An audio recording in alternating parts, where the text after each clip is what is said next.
He found a crate buried in the sand and froze when the voice inside whispered, "Please don't open." The twin suns beat down on the endless dunes of Varnis 9. The heat shimmered like waves across the horizon, turning everything into illusion. Private Callan Ma dragged his half-dead body across the sand, boots worn through, canteen long dry, his ship a smoking memory behind him. He didn't expect to survive, but he didn't expect to find a buried crate either. It jutted out of the sand at an angle, its surface blackened and clawed, like something had tried to tear it open, or escape. His mind was so fried he thought in mirage until his hand knocked against the scorched metal. Curiosity overtook survival. He knelt beside it, brushing the sand away. It wasn't Imperial. No markings. No beacons. No signals. Just a small vent at the top, and slits barely large enough to be air holes. His fingers hesitated at the seal latch. That's when he heard it. A voice. Fragile. Feminine. Not human. "Please, don't open." He jerked back, almost scrambling away. He looked around the desert. Empty. Just the wind. But then the voice came again, barely a whisper, so faint it could have been the wind's breath. "Don't open the crate. Not yet." It wasn't just language.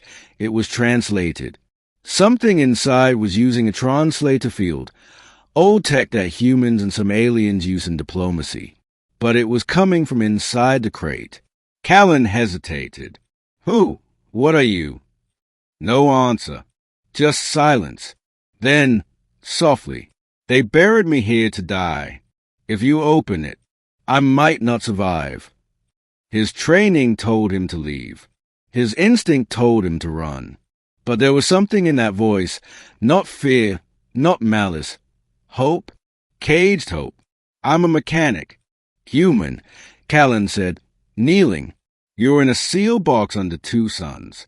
You won't survive in there much longer either." The voice trembled. "It's not the heat that will kill me. It's the air. The outside air." "What are you?" A pause. Then, "I was an experiment. A weapon. A hybrid they created to win a war that never came. My body is unstable. I was born in filtered air.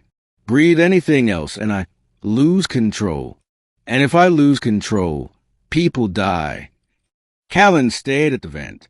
There was no hum of life support. Nothing but the sound of the wind and her voice. "But you're dying," he muttered. "You'll suffocate in there." A bitter laugh came from inside. "Better I die alone than become what they feared I might. Please, don't open the crate." Callan sat back, hand on his head.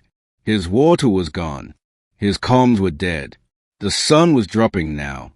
Nightfall brought freezing temperatures and the long sleep of the dunes. He could leave, but something tethered him to that voice. "I'm Callan," he said at last. "I'm not leaving you." A pause. Then, "You shouldn't stay near me." Too late. Night fell.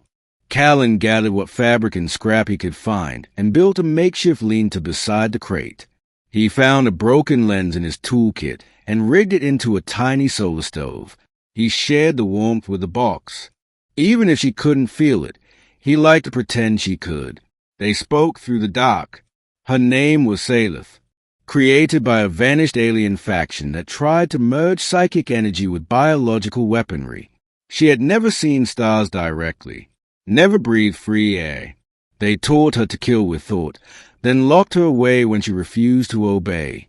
"I'm not what they wanted," she whispered. "Good," Callan replied. "What they wanted sounds terrifying." He made her laugh. It was sad and warm at the same time. By the 3rd night, his lips were cracked, feverish, starved, but still he refused to leave. "I rigged a slow-release filter," he told her, holding up a cobbled-together vent system he'd salvaged from his suit. "Might let you breathe in increments. You could get used to real air." She was silent for a long time. "Why are you doing this?" "I don't know." Maybe because no one ever stayed for me either. He installed the filter. Just enough airflow for testing. On the 4th day, she coughed. He heard her for the first time. No translator. It meant she was close. Close to coming out.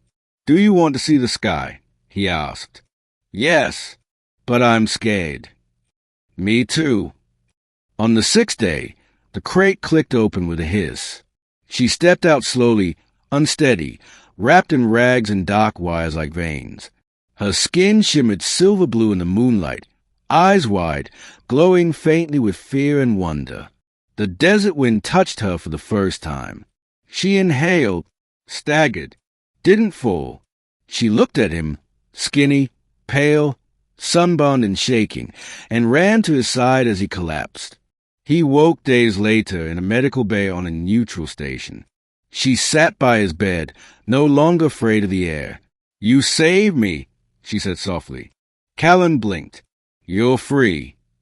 Sailor smiled, but her eyes brimmed. "Because you listened when no one else did. Because you didn't open the crate until I was ready." She reached out and held his hand.